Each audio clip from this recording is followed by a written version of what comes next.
Hello, JackM47 here, and I've got a review for you. The guitar I'm reviewing is my Jackson King V. Look how glorious it is. Look at it! Ooh, there's dust on the back of it. We'll ignore that. Yes, this is my Jackson King V. And I have to say, it's amazing. I really should have given this a clean before I did this. Safe to say, I think it's a brilliant guitar. And I'll have to tell you for why. In fact, no, let's start with the actual details of the thing. So, as you can tell by the headstock, it's a Jackson. Just usual Jackson headstock. It's a neck through body construction, so essentially the body's glued onto the neck, as in the neck goes all the way through there and the body's glued on. It's my first guitar I have that does that, and it plays really well because I'm used to set necks, so to have a through neck construction is it's quite nice, to say the least. Wood. The neck is maple, body is, and I'm going to annoy some people when I say this, but it's either basswood or basswood. Choose whichever one you want. One thing I didn't realise is that it comes with Dunlop locking strap things. Strap things? Yeah, strap things, that's what I'm going with, strap things.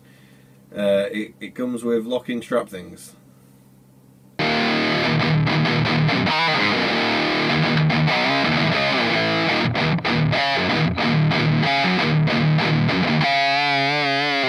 Yeah, I didn't actually know it came with them. My original plan was to get this, save up for a bit and buy some Charlotte ones, which are the ones I use on the other guitars.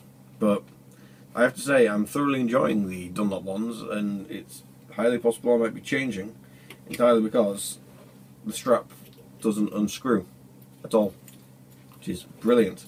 I don't have to keep tightening it. As people will see, it comes with EMG 81 and an 85 pickup.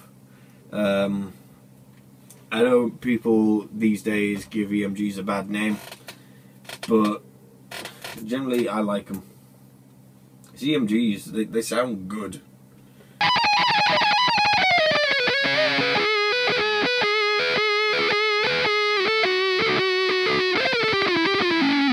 And the thing that people say that they sound consistent throughout guitars. I will say that right now these two guitars sound very, very similar. There are slight differences, and there are slight differences in how they feel to actually playing them. You know, different necks. This one's got a little bit of a flatter neck, so this is more speedier stuff. This one's got a little bit of a rounder neck, so it means that this one's more of a I don't really know. This one's more for slower playing. I say slower playing.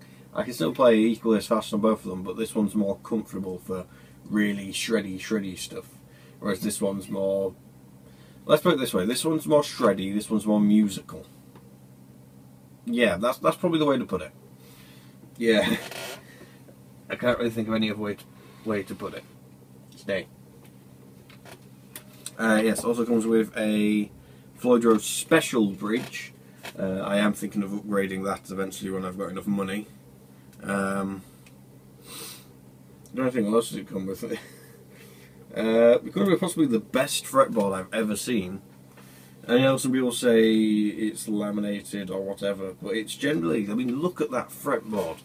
It's rosewood, by the way. It's a rosewood fretboard, and it just looks so good. I mean, I've managed to get my other fretboard to kind of look the same as this now through intensive cleaning. But yeah, it's a brilliant guitar. For those of you who might not know, I decided to put my Terrace strap on it because I am planning to eventually have this as kind of like my signature guitar, because I can't keep playing the dimes. I have a weakness for V's, to say the least. Another thing is that it's not entirely a cheap Jackson, and you can tell because the output is there. I know on some of the cheaper Jacksons they have the output there, so you can actually see that they have the output. Oh, I just can't really there, like just coming straight out there. And while that's good, but if you want to put your leg there, there's a thing in the way. It doesn't really work, but I don't know. It's your preference. Of course, the cheap ones are cheaper. But another thing I've noticed that I really quite like now is the fact that all the necks on Jacksons are the same. Now you may be wondering why I think this is such a great idea. The reason for it is entirely because no matter what guitar you get, you're going to get that good playability. The neck is going to be good. You can guarantee it. Well, this one has a gloss neck to it, which means it does slow down. That's why I bought some Fast Fresh at the same time, which unfortunately now is empty. Yeah, it ran out really quickly. I'm going to have to buy a few of them. Or just maybe use it so often, I don't know. But yeah, it's good. I don't really know what to say. Let's plug it in already. I hear you cry.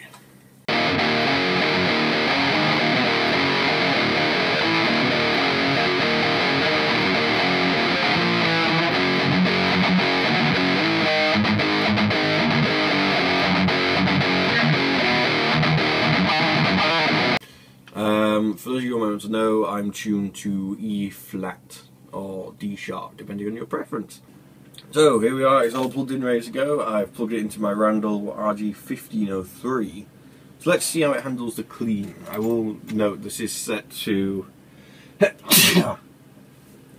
Now I will note this is set to how I have it at home. So essentially I've got the amp simulating what happens when I put my overdrive in front of it. So the treble is boosted a bit, the mids are boosted a bit, the bass is cut, and the presence is boosted just a tiny little bit more. And it gets the sound that you're going to hear now. I've upped the gain on channel 2 and channel 3, so you get the sort of idea of what it normally sounds like, but the clean channel I've just left completely clean. So anyway, without further ado, this is the bridge pickup, and all controls are up, and yeah, let's go.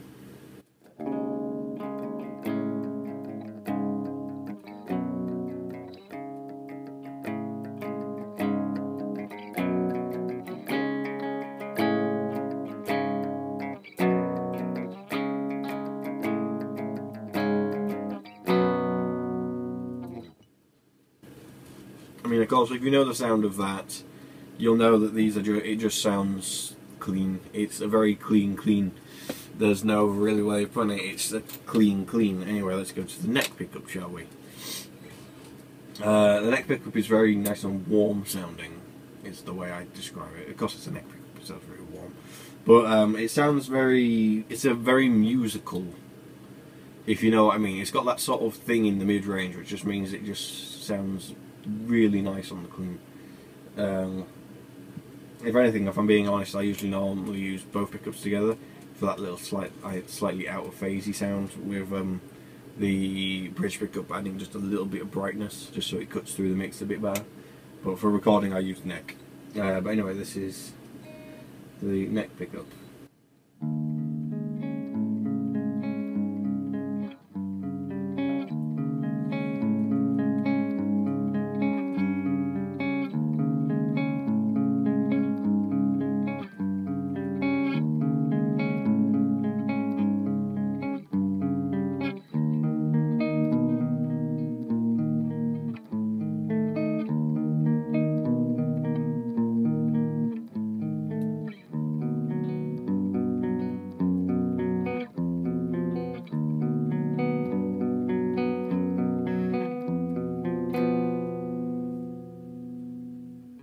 And now we'll quickly do both, just so you get the idea of the tone I like.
So yeah, you can hear the clean is very nice and clean sounding. It's not overly, I think of the best way to describe it. It's very sort of even clean. It doesn't really favour one side or the other. And it does sound quite bright because of how I've got my amp set up. But normally if I plug it just straight into my mixing desk, it just sounds, it's a very even clean. It's not very, it doesn't seem to favour one side or the other. It's just, it is what it is, to say the least. It's got a bit more mid-range, but yeah, that's about it.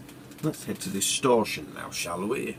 The reason why you can hear a little bit of noise is because I'm sat next to my computer, but still, this is how.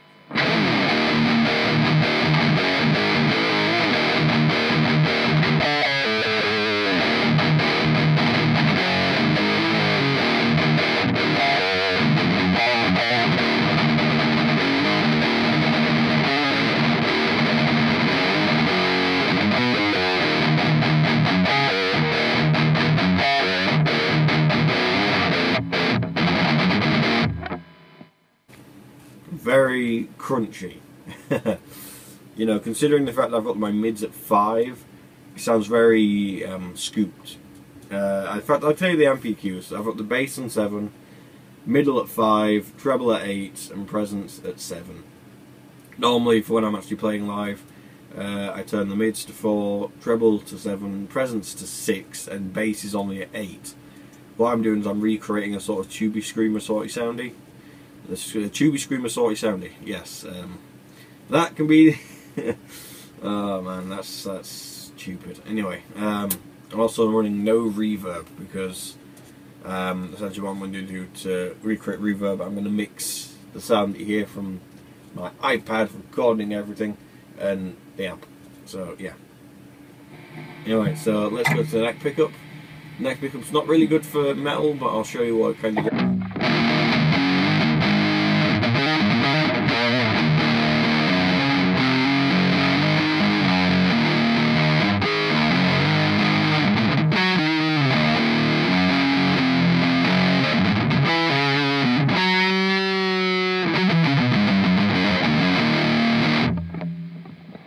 Yeah, I wouldn't exactly say that's really great for sort of like metal-y sort of stuff, but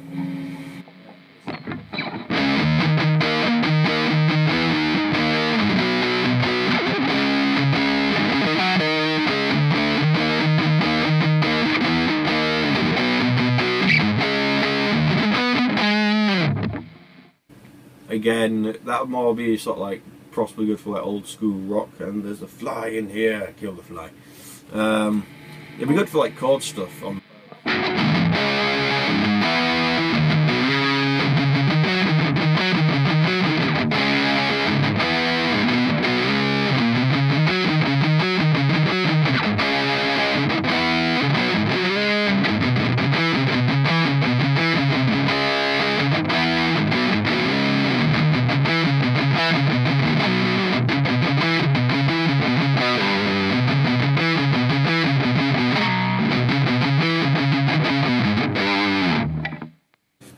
Quite good for that.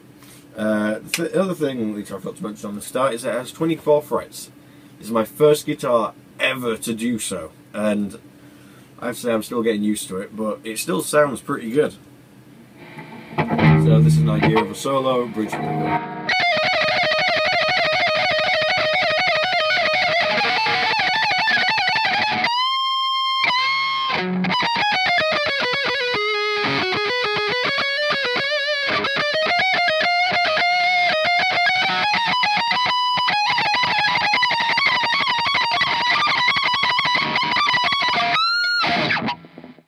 I normally use the 24th fret for that sort of, you know, wow. But yeah, so now I'll show you the issue I have with the neck pickup, and it's a big issue because if you know me, I like Dimebag, I like Pantera, and what does Pantera do? Squeals. Now that squeal I just did, the neck pickup can't hear, and I'll show you what I mean. I'll do it on the bridge, and I'll touch the neck. That's the sound of it on the neck.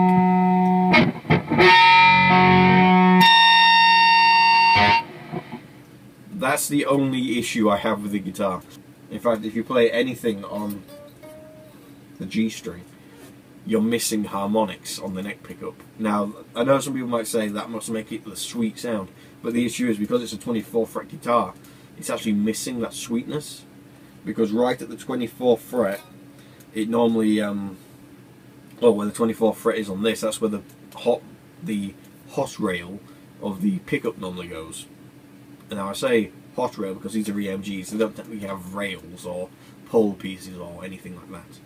But the hot part of the magnet, the what I like to say, the part that actually leads the pickup, normally sits pretty much at that harmonic, and that adds the sweetness. Now, because it sits at the harmonic and the harmonic isn't between, as I say, the two rails. I say rails, I mean the actual like call things themselves. It enhances the sound and makes it sound much sweeter, and that's why I like using the Dime Slime and my other guitars for bluesy, more melodic sort of solos, and this one's more thrashy because I use the bridge pickup for this, and I practically keep it on that unless I'm doing clean, because on clean for some reason it sounds good, but they still sound better, but I still quite like this for clean. But generally that's the only issue I have with it. Eventually I am going to have to get a new floor dress, because with it being a special, it's going to run out. I say run out. The knife edges will wear out eventually. So that's something you need to take a look after. There's also there is a concern I have with the guitar, and that's that attached to the bridge is a grounding wire. And if you're new to the guitar, you may have seen these on your bridges, like say if you've got a Stratocaster, or if you've got a Tunematic style bridge and you see, and let's say you open up the back cavity to have a look, and you see a wire just going into the wood, and you're wondering, where's that going? It's going to the bridge. Now that's normally there for passive pickups. EMGs say that they don't need the wire, and if anything shouldn't have the wire in case of shock injury. Now Jackson have put this guitar together with a grounding wire, so I'm going to ask the collective knowledge of YouTube, in that, should I keep the wire there, because I do have a soldering iron to very easily remove the wire, but I don't want to have to do that because it might void my warranty, because I've modified the guitar. Granted, I haven't actually registered the guitar, but still. Still, I don't want to void anything on the guitar. So, I'm going to put that out there. Should I take off the grounding wire? What can I expect to happen if I do? I'm hoping someone will show me. But, yeah, I've been Jackhammer47. And I have to say, this is a phenomenal guitar, and I can honestly say you should get one.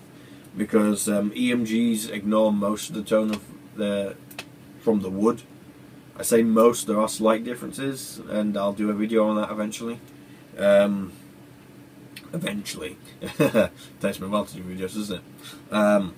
But yeah, I'll do a video on that eventually. But generally, it sounds good. It really does. Don't let the fact that it's a basswood or basswood body put you off. It's generally a really nice guitar, and I'm honestly so thrilled to have it. So thank you for watching, have a glorious day, and I've been Jackhammer47. Stay metal.